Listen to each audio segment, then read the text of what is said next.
the universal form. And this is text number 36. Arjuna Vacha, Stane Rishikesha, Tava Prakritya, Jagat Parishat, Yanarajate Cha, Rakshamsi Pitani Disho Javanti, Sarve Namasyanti, Chasita Sangha. Arjuna's translation and purport by His Divine Grace, A.C. Bhaktivedanta Swami Srila Prabhupada. Arjuna said, O Master of the senses, the world becomes joyful upon hearing your name. Thus everyone becomes attached to you. Although the perfected beings offer you their respectful homage, the demons are afraid and they flee here and there. All this is rightly done. So let's repeat. Everyone can repeat this in your own home, whatever language. Arjuna said, O Master of the senses, the world becomes joyful upon hearing your name, and thus everyone becomes attached to you. Although the perfected beings offer you the respectful homage, the demons are afraid and they flee here and there. All this is rightly done. Prabhu's purport. Arjuna, after hearing from Krishna about the outcome of the battle of Kurukshetra, became enlightened. And as a great devotee and friend of the Supreme Personality of Godhead, he said that everything done by Krishna is quite fit. Arjuna confirmed that Krishna is the maintainer and the object of worship for the devotees and the destroyer of the undesirables. His actions are equally good for all. Arjuna understood herein that when the battle of Kurukshetra was being concluded and out of space, there were present many demigods, siddhas, and the intelligentsia of the higher planets. And they were observing the fight because Krishna was present there. When Arjuna saw the universal form of the Lord, the demigods took pleasure in it. But others, who were demons and atheists, could not stand it when the Lord was praised. Out of their natural fear of the devastating form of the Supreme Personality of Godhead, they fled. Krishna's treatment of the devotees and the atheists is praised by Arjuna. In all cases, the devotee glorifies the Lord because he knows whatever he does is good for all. So the verse again, Arjuna Vacha, Stane Rishikesha Tapa Prakritya, Jagat Parishat Parirajate Cha, Rakshamsi Vitani Disho Javanti, Sarvem Samasyanti Chasita Sangha. Arjuna said, O Master of the senses, the world becomes joyful upon hearing your name, and thus everyone becomes attached to you. Although the perfected beings offer you the respectful homage, the demons are afraid and they flee here and there. All this is rightly done. So let's offer respects to Srila Prabhupada. Nama Om Vishnu Padaya Krishna Prasthaya Bhutale, Srimate Bhaktivedanta Swami Namane, Namaste Saraswati Deve, Kauravani Pracharane, Nirvishesha Srinivadi Paskatya De Satarne. So I suggest that whoever can, please turn on your cameras so we can see your smiling faces. Or we'll see if you're sleeping during the class. Because don't turn it on if you're taking a shower. But other than that, please turn it on. And if you're sleeping, you don't have to turn it on either. It'll be very difficult for you.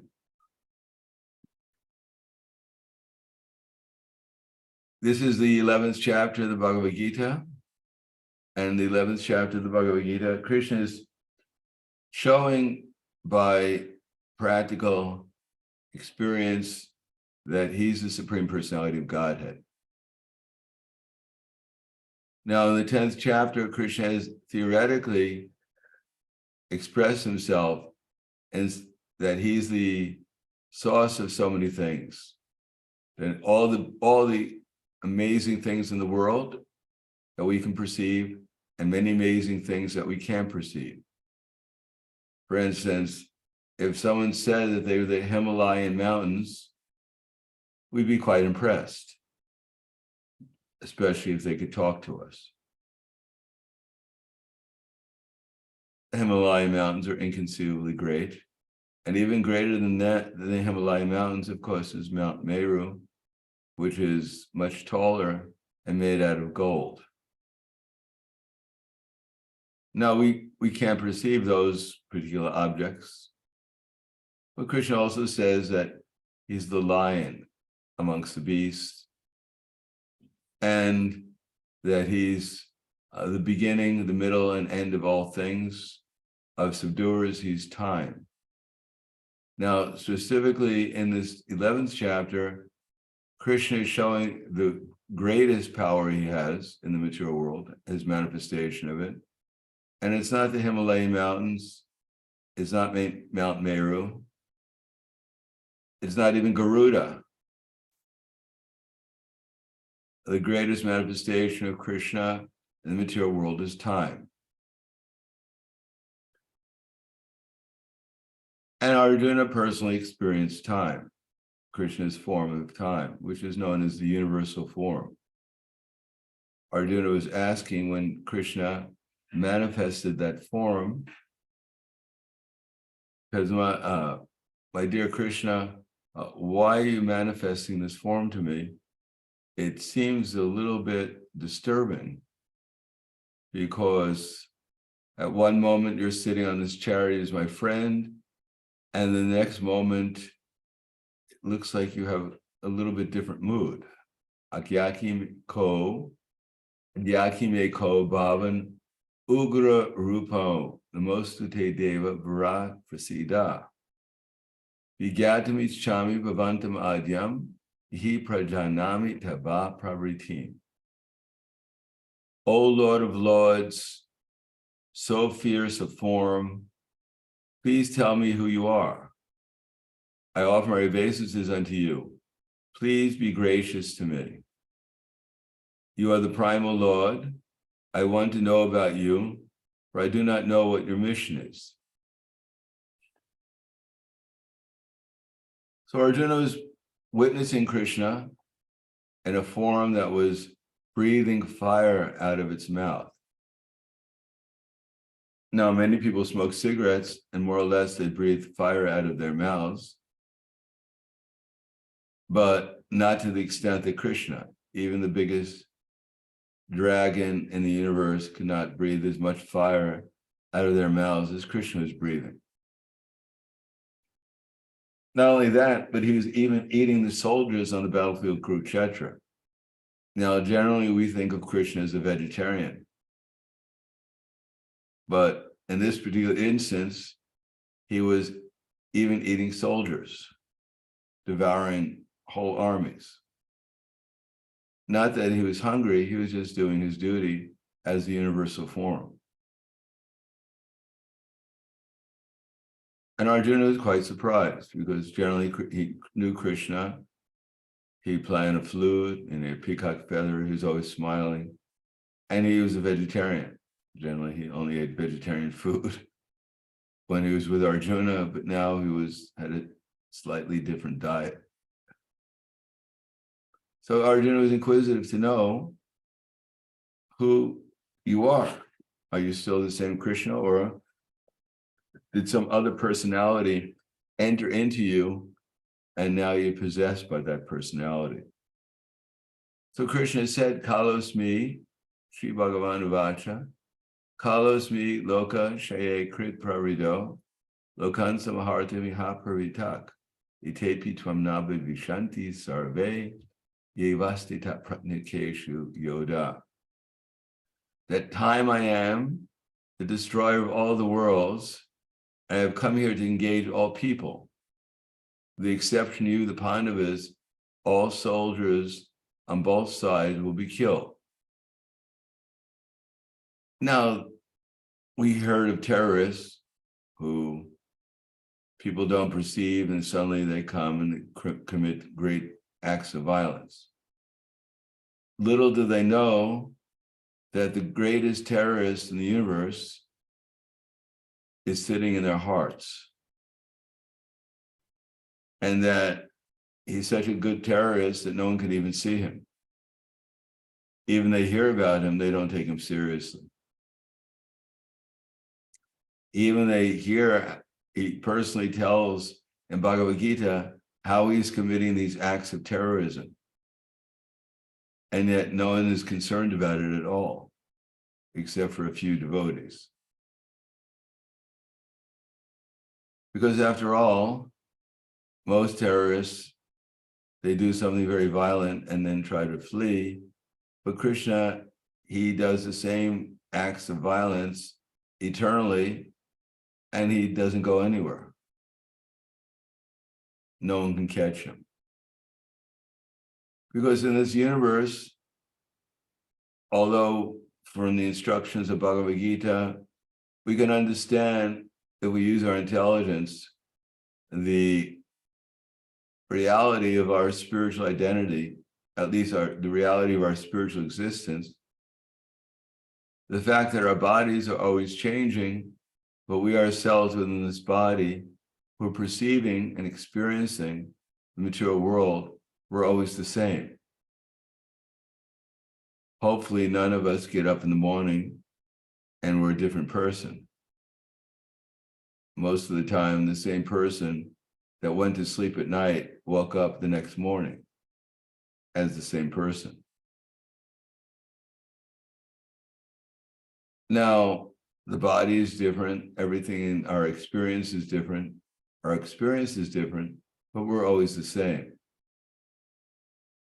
Now, with a little deeper understanding, we can understand the existence of the supersoul, how there is someone who's subtly existing with us, giving us remembrance, because otherwise I could not quote a verse from Bhagavad Gita unless someone was giving me remembrance. I'm not supplying it. I don't have a little computer on my desk and I punch a button and then the memory comes to my brain. No, there's someone supplying it. And sometimes he doesn't supply it. That's called forgetfulness. And sometimes I can understand what I'm saying more clearly, and sometimes I can't. So there is some conscious personality, we should say personality, because without direction, without discrimination of when to give intelligence, when to give forgetfulness, and when to give illumination or illusion, then no one could experience all these different varieties of material consciousness. So there is that same person within all our hearts who's directing us, as Krishna says in Bhagavad Gita, just like a person who's a driver directs the car down the road. So he's directing all living entities who are seated as on machines made in material nature. But even more apparent to everyone in the universe is Krishna's form of time, because time is changing everything. And if you don't believe me, look in the mirror. And if you don't believe me, look in the mirror 10 years from now. And you'll see that time is quite effective at changing things, even in those it may be imperceptive. And we may not like the changes, but we have to go and complain to Krishna. My dear Krishna, please stop my body from changing. I don't want it to change. You and myself were friends. Could you just stop the body from changing for a few moments so I can get used to being in the same body? It's a little disturbing every time having a different body. It would be nice to have the same body for some time in the material world. Can you just give me a break for maybe a day or two or a few years, whatever? No, Krishna doesn't stop the body from changing. As a matter of fact, Hiranyakashipu was so determined to stop his body from changing that he went and performed austerities for 120 years of the demigods. Now, minimum one day in the life of a demigod is 6 months of our time. So that means 60 times 120 is the number of years that Hiranyakashipu stood on the tips of his toes in order to perform the austerity so he could get the benediction from Lord Brahma that he'd live forever. Now, everyone would like to live forever. It's normal because we will live forever, but not in this body. Therefore, we'd like to get some experience of eternity even within this body. So we think, out of illusion, that if the body lasts longer, then I'll last longer. So in this verse I read today,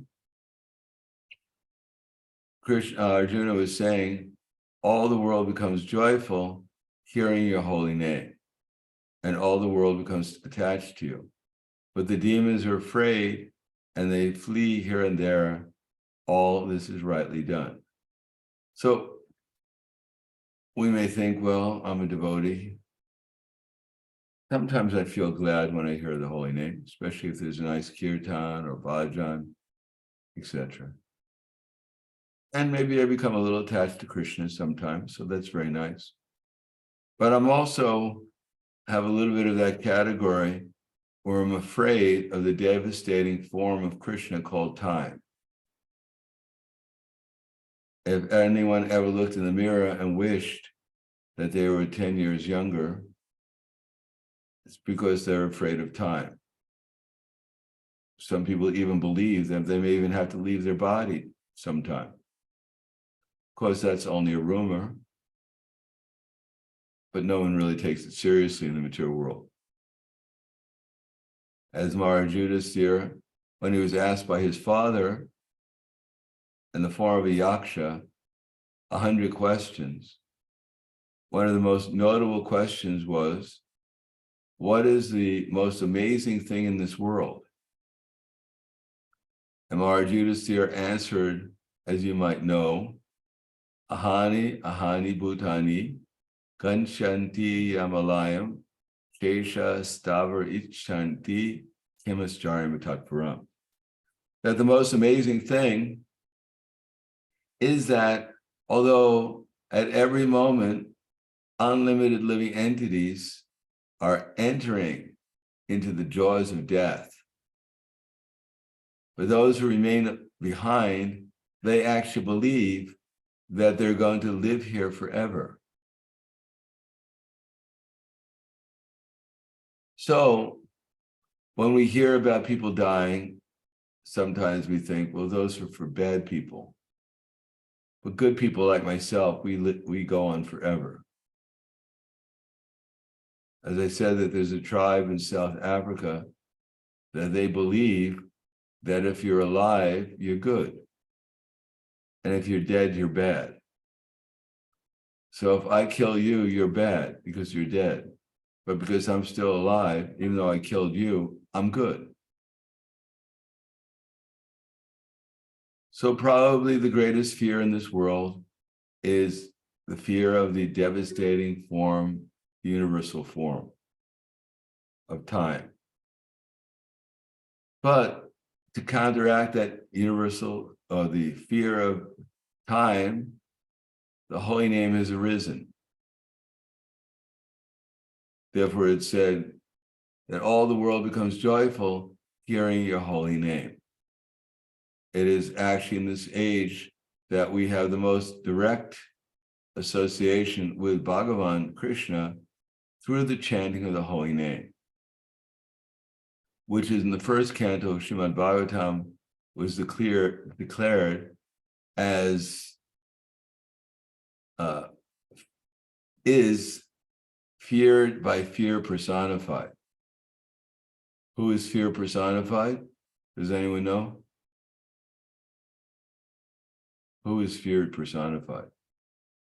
Death, Who's death? Yamaraj, Yes, Yamaraj is fear personified. Because Yamaraj is the great devotee. Still, under certain circumstances, we'd be a little nervous if some of his associates came and visited us and say, I think it's time to go. We may ask, go where? I don't remember having an invitation to go anywhere. No. I think it's time for you to go. You have an interview with Yam. Yam? I don't know Yam. I didn't apply for any position with Yam. No. He wants to see you. He wants to engage you for some time. So I think we'd be a little nervous on the trip over to see Yam. Of course, when we got there, maybe we'd sit down and read Bhagavatam together. But in the meantime, we might be a little wondering, why does Yamaraj want to see me? In any case, Yamaraj, who's controlling the coming and going of especially the human beings in this world, is feared because no one likes to know or to be put in position where we have to go somewhere and we don't know where we're going and what's going to happen to us. And generally speaking, when the Yamadutas come to take someone away, they don't come in dinner dress. They come in a feature which is meant to invoke some fear in the person who's going with them. And the trip over to Yamaloka is not the most pleasant trip. There's no picnic on the way. The weather is not perfect. You don't get first-class transportation. There are no business class seats in the journey. It's rather unpleasant. And although it only takes a few moments to get there, it seems like it takes a long, long time, even hundreds of years. It's so torturous. So everyone is afraid of death. Everyone is afraid of the controller of death, Yamaraj. But Yamaraj works obediently under the order of Krishna. Yamaraj's only business is to help inspire us to become devotees of Krishna. The whole material universe is all arranged in such a way as to inspire one to become a devotee of Krishna. There's no other reason for the universe. And although death appears to be quite horrible to most living entities, but actually it's an opportunity to take shelter of Krishna, seriously take shelter of Krishna.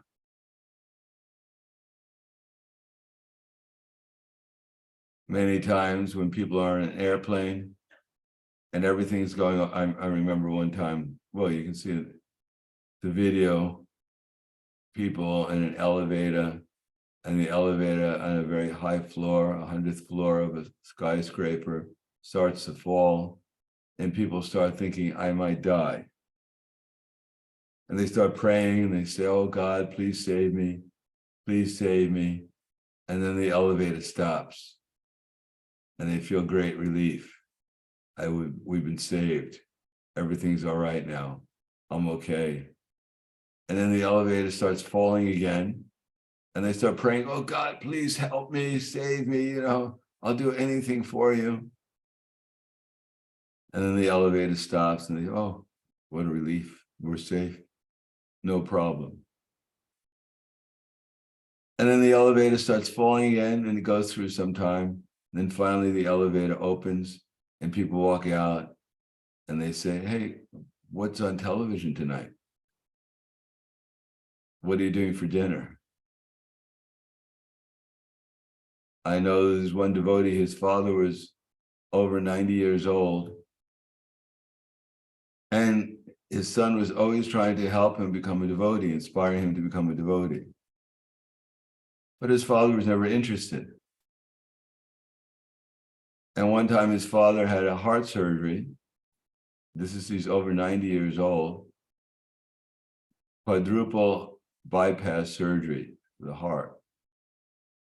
And after the operation, his son told his father, now it's time to get serious about Krishna consciousness, because, you're in danger. You might leave your body in any moment. So the father said, no, I had the operation. I'm all right now. There's nothing to worry about. So in the material world, we need reminders sometimes, just like Queen Kunti prayed for difficulty so that they could take shelter of Krishna. Now, in this age especially, we have no problem praying for difficulties because our whole life is difficult.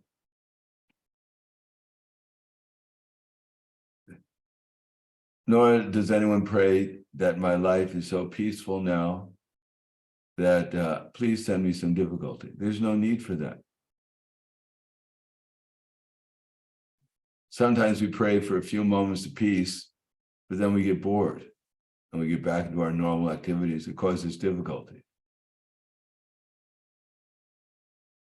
But if that difficulties that we're facing inspire us to take shelter of the holy name sincerely, then those difficulties become our best friend.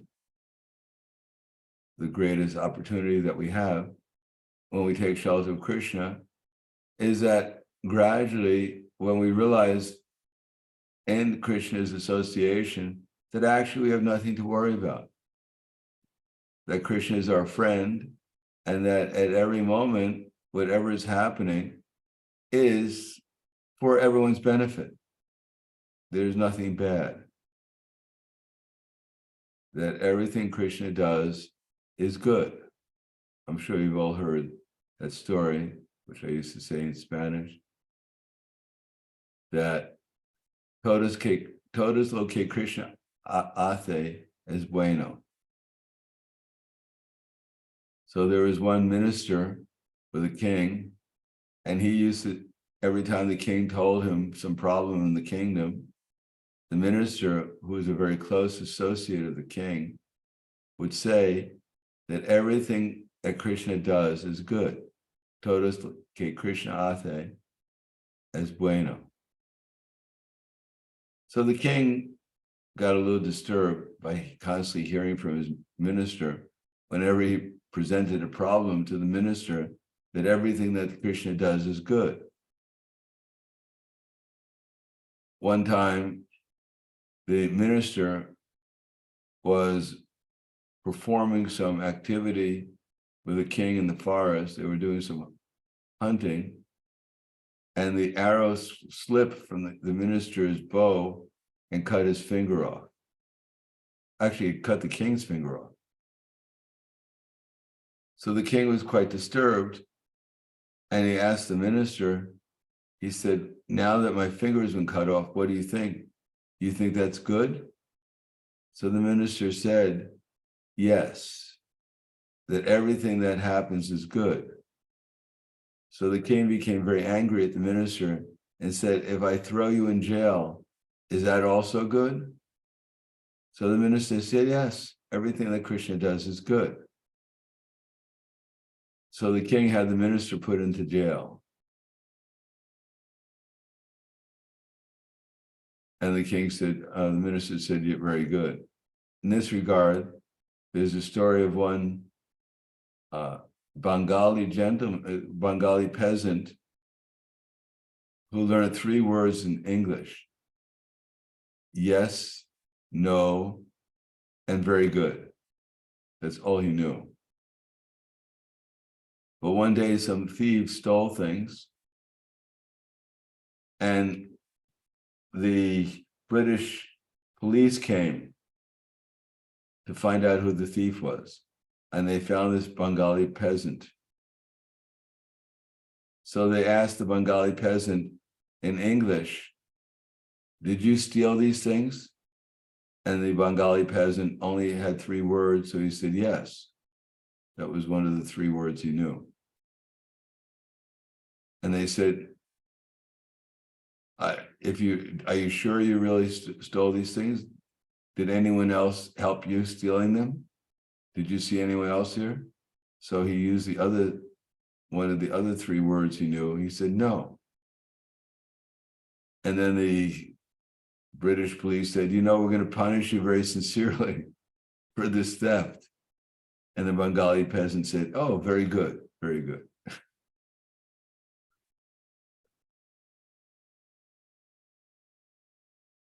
So the minister said, yes, everything that Krishna does is good. The king got notice that there were a group of dacoits or thieves who were robbing the cows in the kingdom. So the king went out with his army to find the dacoits and arrest them. But in the meantime, the dacoits the king got separated from his army and wound up into the dacoit group who arrested the king and took him to their hideout, where they decided that they'd sacrifice the king before the goddess Kali. So the king was bathed and put into different dress, fed nice food, of course, offered to Kali. He was a vegetarian, so they didn't give him any meat, luckily. So the king was put before the goddess Kali, and they were just about to cut off his head as a sacrifice to goddess Kali. And the head priest said, stop, don't cut his head off. So everyone was quite surprised. They said, why? He said, look at this man. He only has 9 fingers. He's imperfect. We never offer people who are imperfect to this goddess Kali. This is an insult to her. Throw him out of here. He's useless. So they said, sorry, king. They're just not qualified to be offered to the goddess Kali. What can we do? And they threw him outside. Get out of here. Find someone who's qualified. They can come here and we'll sacrifice them. King said, oh, how terrible. I wish I was qualified. And then got away. In any case, the king realized that the accident he had had, where one of his fingers had been cut off, was actually a great benediction, that he was saved. So he immediately came back to the kingdom and released the minister from the jail and said that, oh, you're right. What Krishna did by cutting off my finger was very good. But I'm just wondering, why is it that Krishna had put you into a jail? How was that good? So the minister said, well, if you had not put me in jail and I was accompanying you to chase after these thieves, then the very likelihood is that the thieves would have caught both of us. And although they would not have sacrificed you because you only have 9 fingers, but I have 10. So I would have been a sacrifice to the goddess Kali. So Krishna saved me by putting me in this jail. So todos que Krishna hace es bueno. Everything that Krishna does is good. Now, of course, this is a particular incident. We may not always recognize it, how Krishna is helping us advance spiritually. Generally, when people have something pleasant happen to them, they think it's by their own by their own great deeds in the past that they performed, and therefore they're certainly worthy of happy times in their lives. And anything that goes wrong, generally they blame on God, that God has been unkind to them, that somehow or another the old man's asleep. He should be making their life pleasant, but because he's neglectful or indifferent or hard-hearted, he's now put me into difficulty. Perhaps he's even envious of me. So anything that good that happens, one takes credit for, and anything that bad happens, we blame God on. But actually, all our experiences have one objective: to make us happy by taking shelter of Krishna. Now, those who are fortunate, they can understand that the aim of life is to take shelter of Krishna. But generally speaking, Nitevidu Swartikatim Hi Vishnu. Most people don't know that the goal of life is to obtain Krishna, to take shelter of him. They think Darashaye Bahir Arthamanina. We've invented so many things in modern society to take shelter of outside of Krishna. As a matter of fact, many people in the world are simply working day and night to invent shelters which can't give anyone shelter. And they advertise it in such a way as that people become impressed that this is a very important part, this should be my shelter. That I'd rather be caught naked outside dead than to go outside without my underarm deodorant. People have been so much brainwashed by modern propaganda that even insignificant things become part of their very important parts of their life. If their soccer team won, they're in ecstasy. And if their soccer team lost, then they're ready to jump off the tallest building in the city. Now, actually, if their soccer team won, they gained nothing. And their soccer team lost, they lost nothing. But they become so much enamored by the temporary things in the material world that they actually so much identify themselves with these things. They either become elated or depressed according to insignificant occurrences that happen. But factually speaking, our business is to take shelter of Krishna, because if we take shelter of Krishna, we can actually truly become happy. We ourselves, we're all eternal, transcendental living entities, spiritual beings, looking for some happiness and at least peace in the material world. We can become peaceful when we realize we're eternal.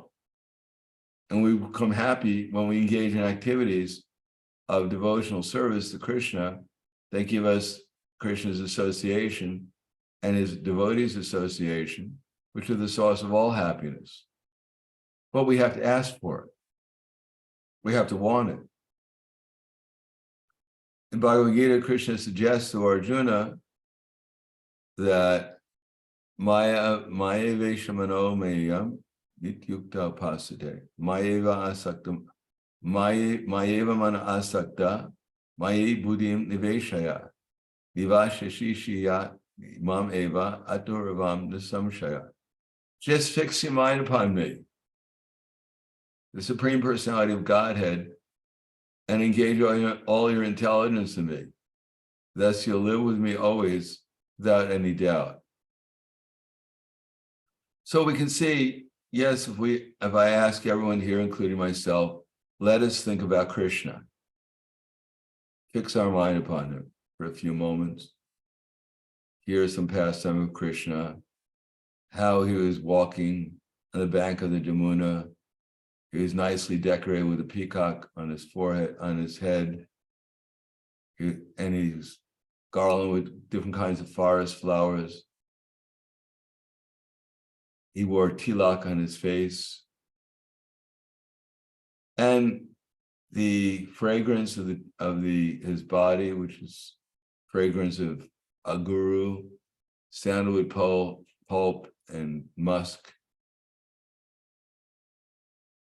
that created, and these garland of flowers that are around his neck from forest flowers, created such a nice atmosphere that the bumblebees became ecstatic and started to surround Krishna, buzzing. And Krishna began to play upon his flute. And the combined sound of the bumblebees buzzing and his flute became so sweet to hear that the aquatic birds, like the ducks, cranes, the swans, they stopped swimming and flying, and they closed their eyes and entered into a trance, a meditation and worship of Krishna. Now, of course, we can hear about that, and hopefully we'll think about Krishna for a few minutes. But then, unless our intelligence is so expert, after some time we'll become distracted and we'll stop thinking about the happy name, form, quality, and pastimes of Krishna. We'll become distracted by something else and come back to another state of consciousness. Therefore, we also have to not only try to hear about Krishna, but hear about Krishna, how to fix our minds upon Krishna without interrupting. So Krishna says, just do that. And we'd like to follow that instruction, but it may not be so easy because we get distracted by other conceptions that we have. Therefore, Krishna tells Arjuna that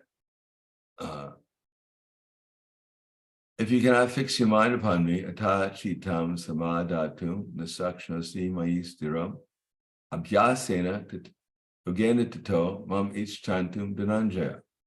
If you cannot fix your mind upon me without interruption, then engage yourself in the practice of bhakti, sadhana bhakti.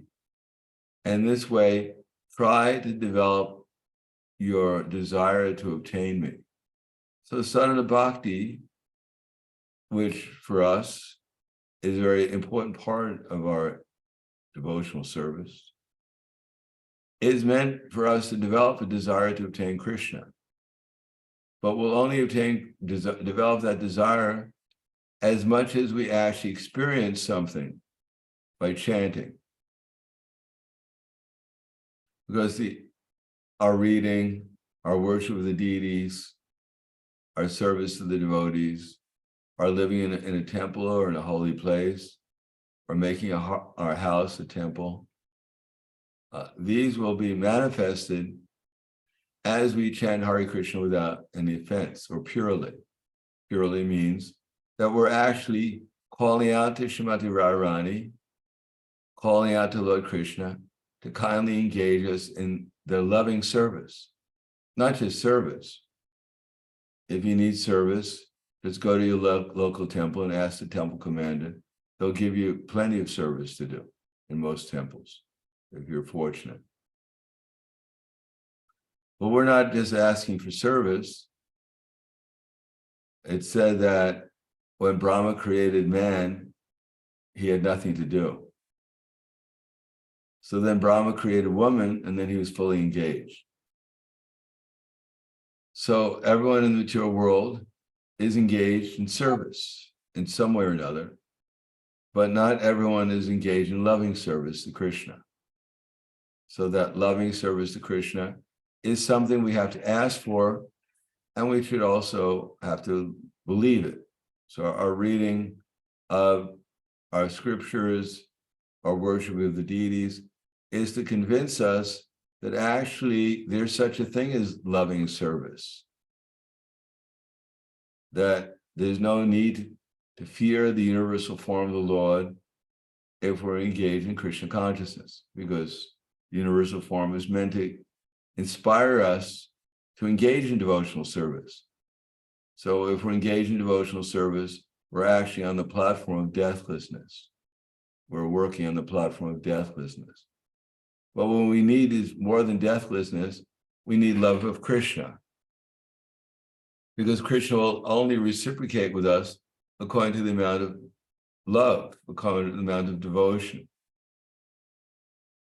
So there has to be some element of steadiness in our service, in our devotional service, which entails to do what Krishna wants us to do. It should be anukulyena, it should be favorable, which is what Krishna desires us to do. And it should be enthusiastic.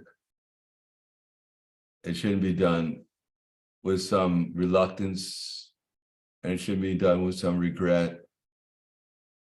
I could be doing something else more favorable to myself. Why should I engage in all this activity just for some cowherd boy in Vrindavan? No, it should be done enthusiastically. And there are many qualities of one who's doing it enthusiastically, such as Bhaktiya Pareshnu Vyaktiya Anyatara Ekakala Prapadama Nasya Tashna Tastus. Oh, actually, that's not. Viraktiya Manushunyataha Ashabanda Bhakti Avyaktam Kalitvam Avyakta Bhakti Avyarta Kalitvam Virakta Manushunyataha Ashabanda Samudkanda Namagana Sadaruchi. So some bhakti should be there.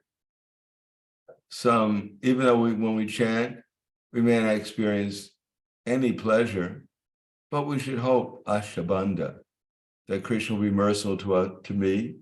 If I chant attentively and I try to lovingly chant to Krishna to engage me on the platform of devotion, then Krishna will be merciful to me and he'll enter into my remembrance.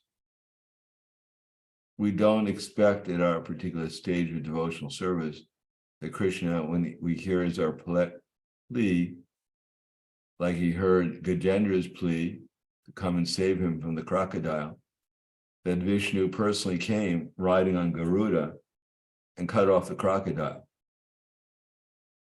We may not be so sincere in our plea, in our prayers to Krishna and our chanting, that Krishna is going to personally come riding on Garuda into the temple room and save us.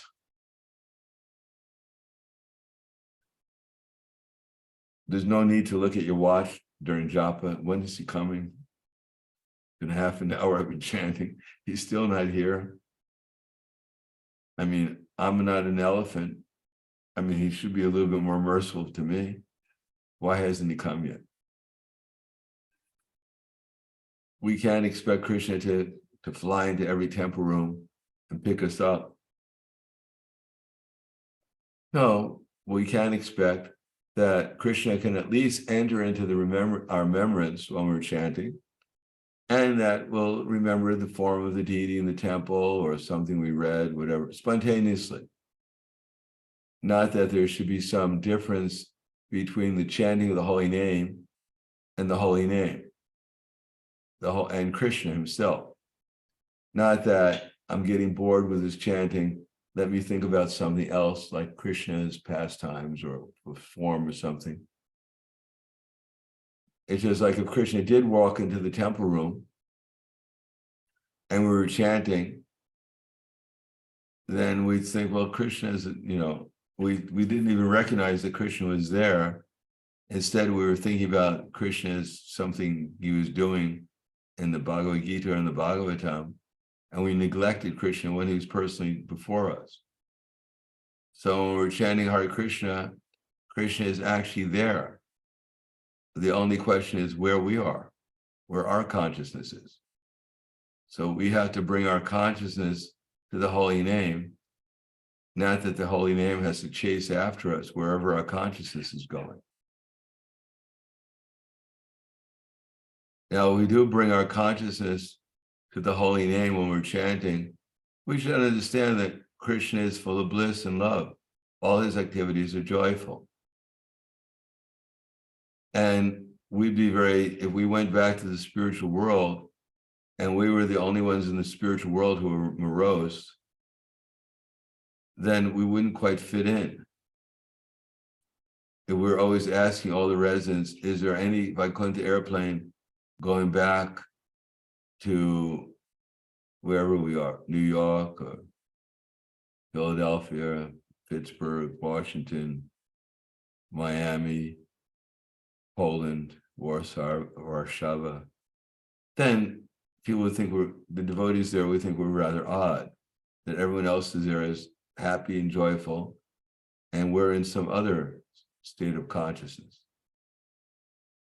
So we can only really associate with Krishna if we come to the platform of consciousness that he's on, and that platform of joyfulness.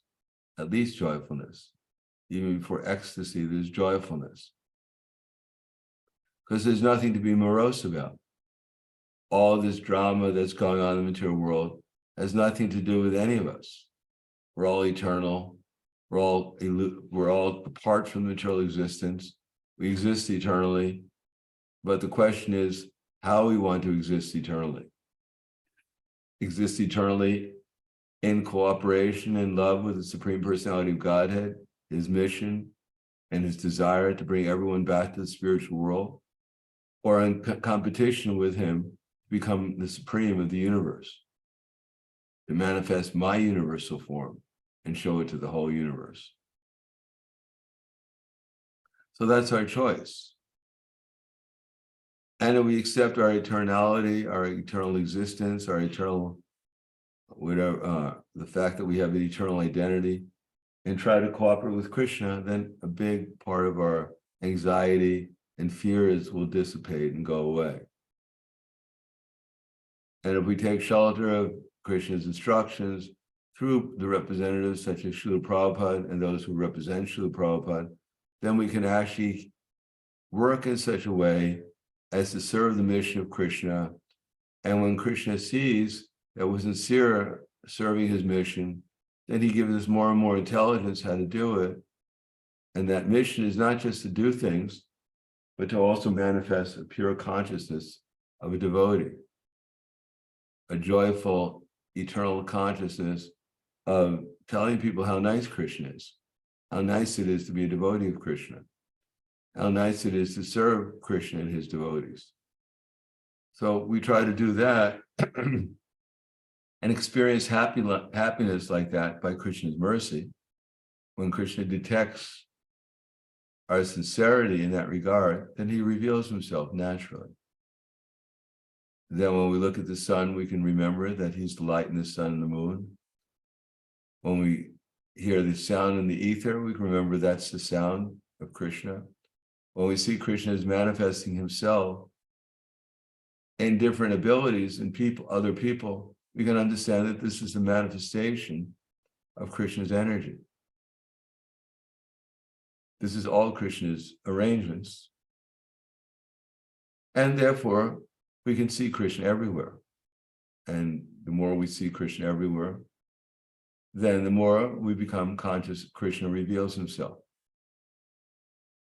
Then the more we can experience Krishna's presence, then naturally Krishna's presence of Krishna is the nature of happiness and bliss and freedom from anxiety.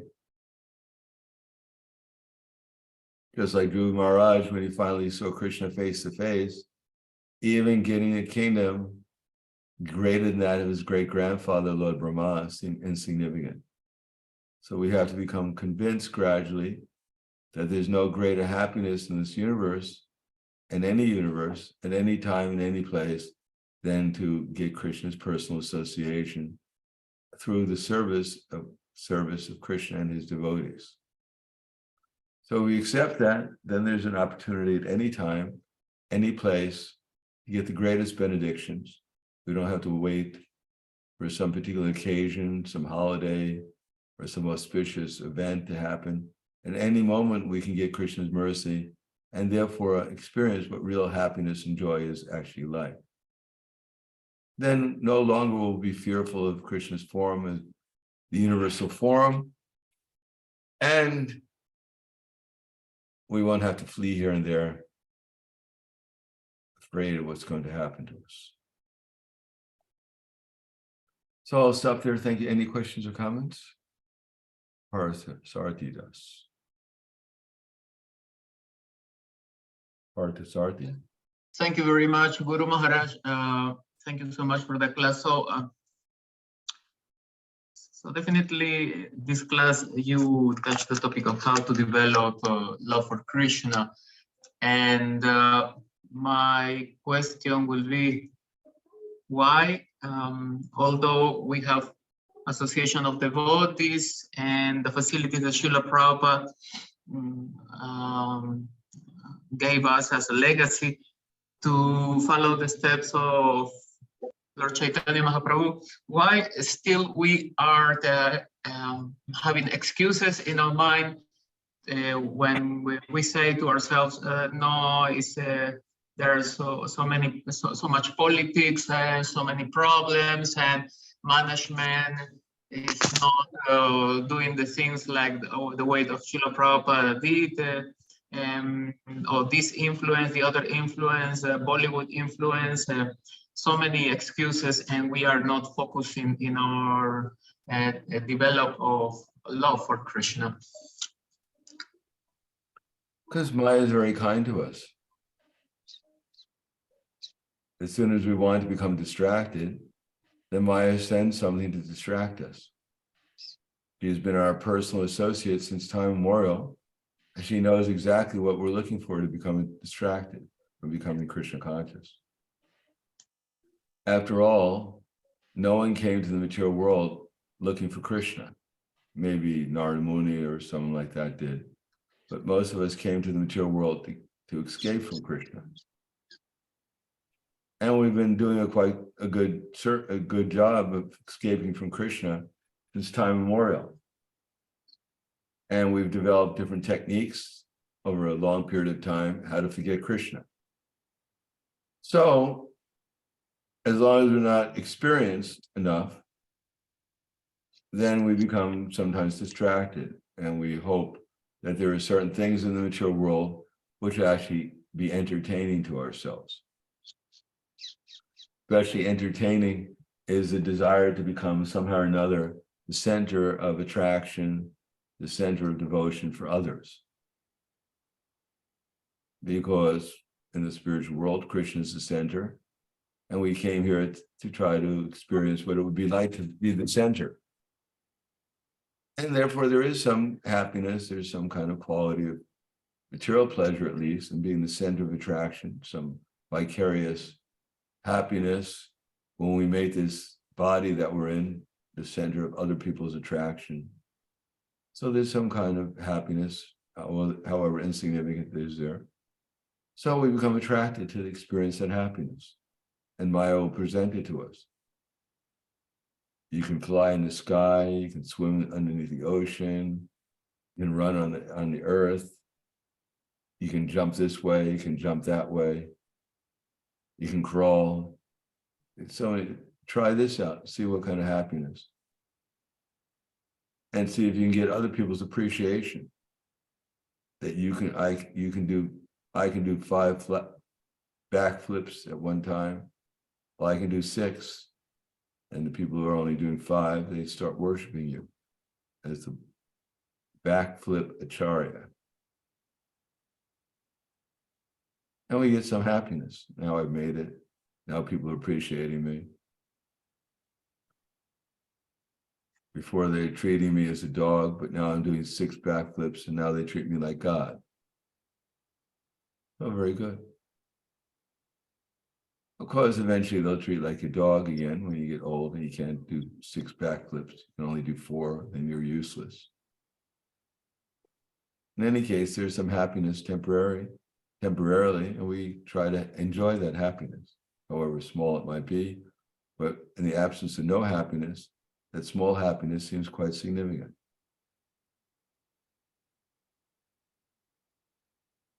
So until we become mature and we actually experience gradually that Krishna consciousness is superior to any kind of material happiness, therefore we have to, sometimes we're taking shelter of Krishna under certain circumstances, and sometimes we neglect Krishna under other circumstances.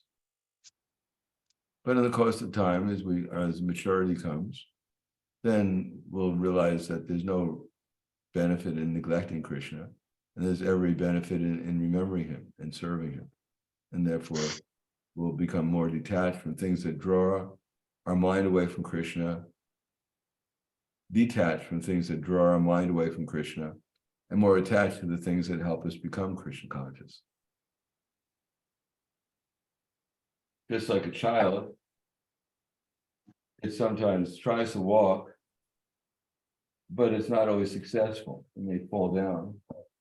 But after some time of practicing, then he becomes more expert and therefore can walk and eventually can dance in ecstasy in Krishna consciousness.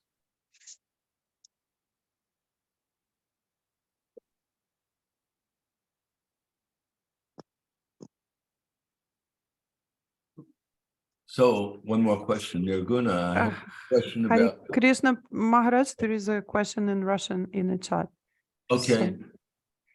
What's So the I can't question? ask, not to ask. Not now. You're All second. right. Okay. I hope you have a question. Yes, Hare Krishna, please accept my humble obeisances. Please tell us, you said that sincerity is 100% measurement, that Krishna will pay attention to us. I've heard that it's not true, because Krishna is choosing for himself whom he can come to or whom he doesn't, because he has the right to choose.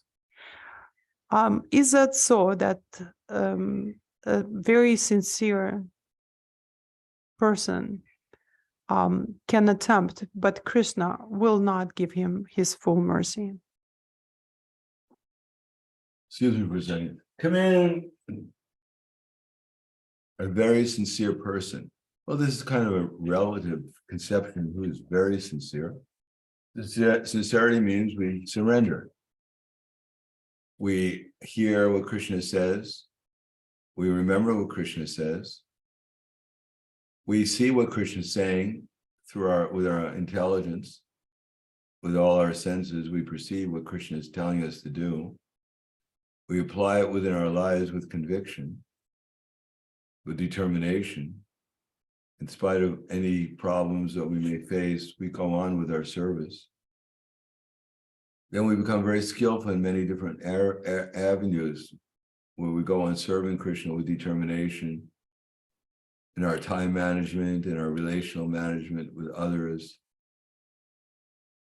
And then we develop the character of a pure devotee and always serve Krishna under any circumstance with love and devotion. I mean, that's complete sincerity. Now, anyone who's so sincere to think that the Krishna is going to neglect a devotee, Krishna doesn't neglect such devotees. As he says, in proportion to our surrender, Krishna rewards us.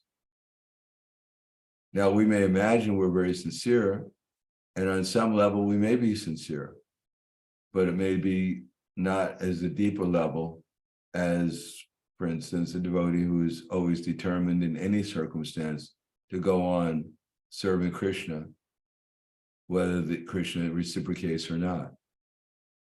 Such a sincere devotee who goes on fearlessly serving Krishna under any circumstance, Krishna becomes compassionate towards.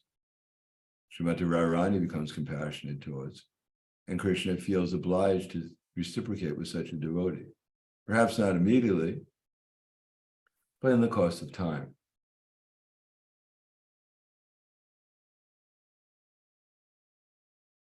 One more question, Nirguna, in relation to this class, or else you can send it to me some other way.